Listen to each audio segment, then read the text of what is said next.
Hello guys, once again it's Matt, and today we have another video. Thank you all the members, all the patrons. Make sure to subscribe, guys. We're trying to hit 50,000 subscribers until the end of the year, so help me out there. Helps a lot, helps with the algorithm. Always remember to like and subscribe. And yeah guys, let's get into it. So today we're going to talk about ARMS, or anti-radiation missiles, or anti-radar missiles. Can have many names.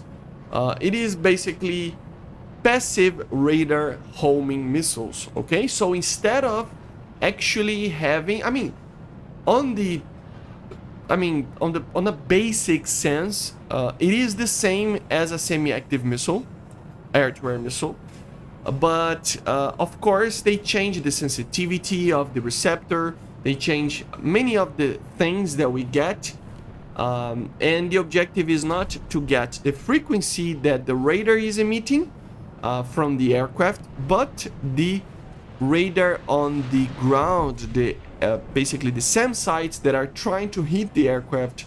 They are basically going to emit radiation, obviously radio waves, right?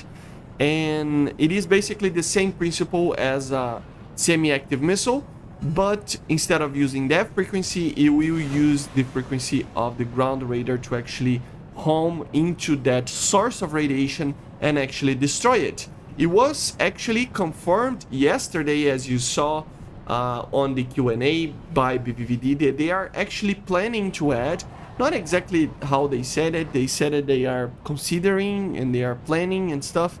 So it might take a while since we to actually get this type of thing, or not. Maybe next patch we will already see. They will not, this like Q&A, he would not just like give away too much, you know. He would just, you know, say something very generic, and he will not confirm something that it's coming this patch so soon.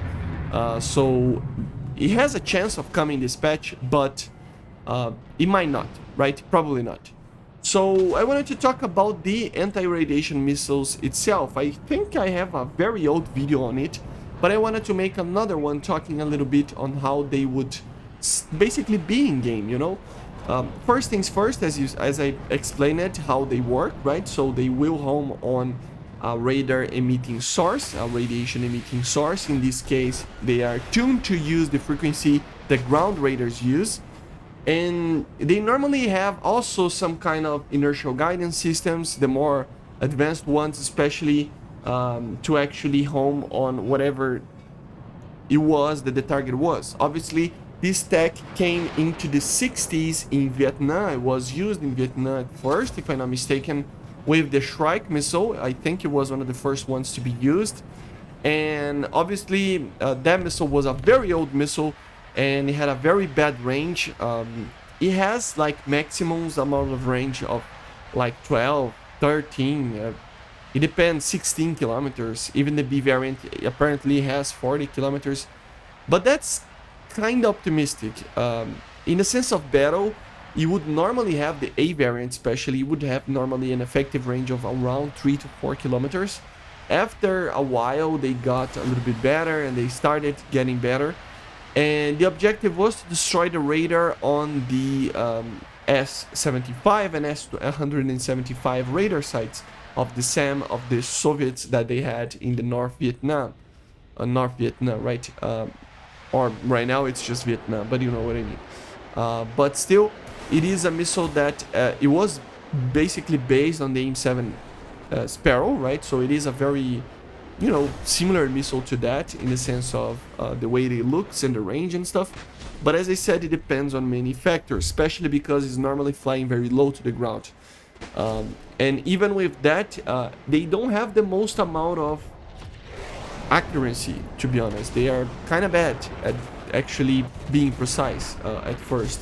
So that's normally why they said that they are just planning on how to use it or how to implement it, because the old missiles from the 60s, from the 70s, and even some from the 80s, they are pretty bad at doing its job. You need a lot of missiles to actually do something like effective, especially against mobile AA systems that we have in the game right now. Also, another thing to consider is not that, I mean, first of all, it is a mobile systems that we have. We don't have stationary, in ground battles, we don't have stationary EA systems, only in the airfields, right?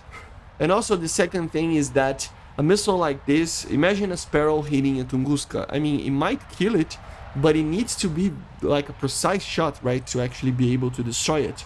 So yeah, these first missiles, they're pretty bad.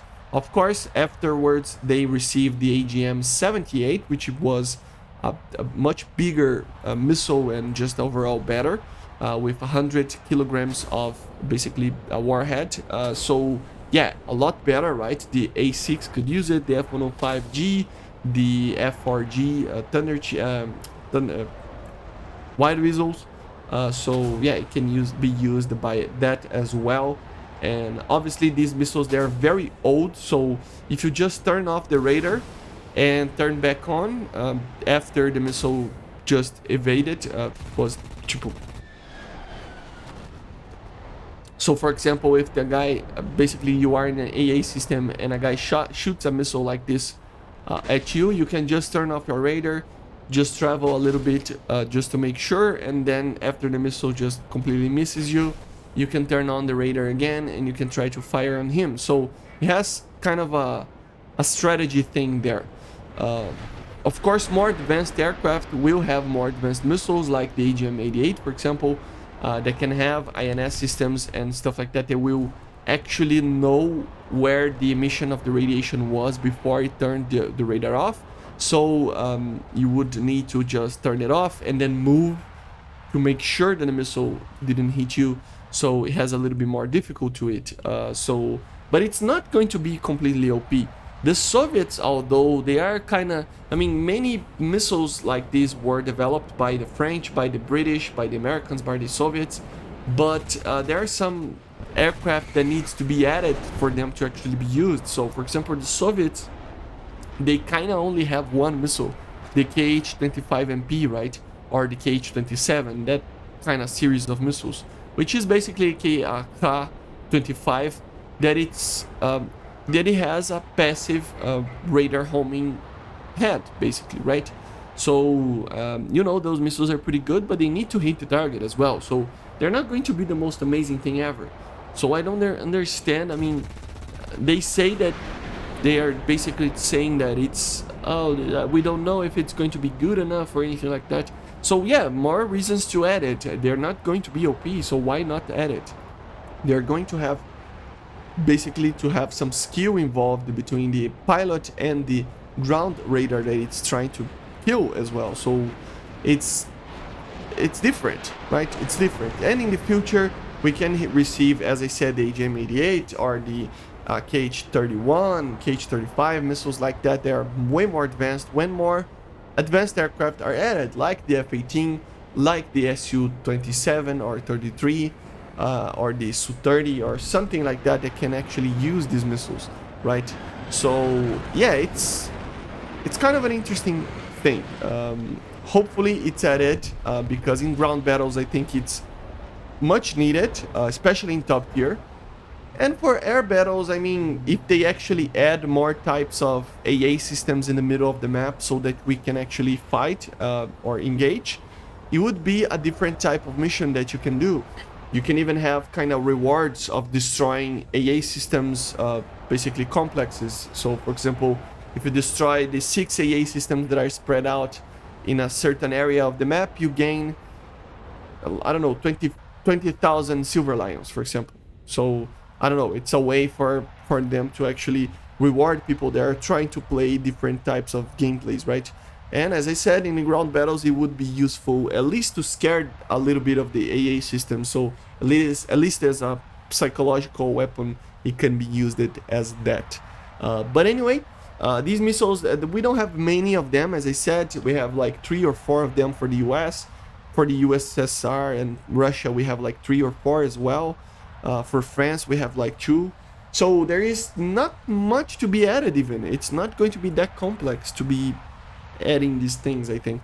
But let's wait to see what they actually preserve for us. Okay, guys? But anyway, I hope you enjoyed. Make sure to subscribe. Leave it in the comments what you think the anti-radiation missiles will be like in the game. if they are needed, if they are useless, what are the thoughts that you have about it, and are you excited to see in the future update? So yeah, make sure to subscribe, and I'll see you guys on the next one. So bye guys, see you.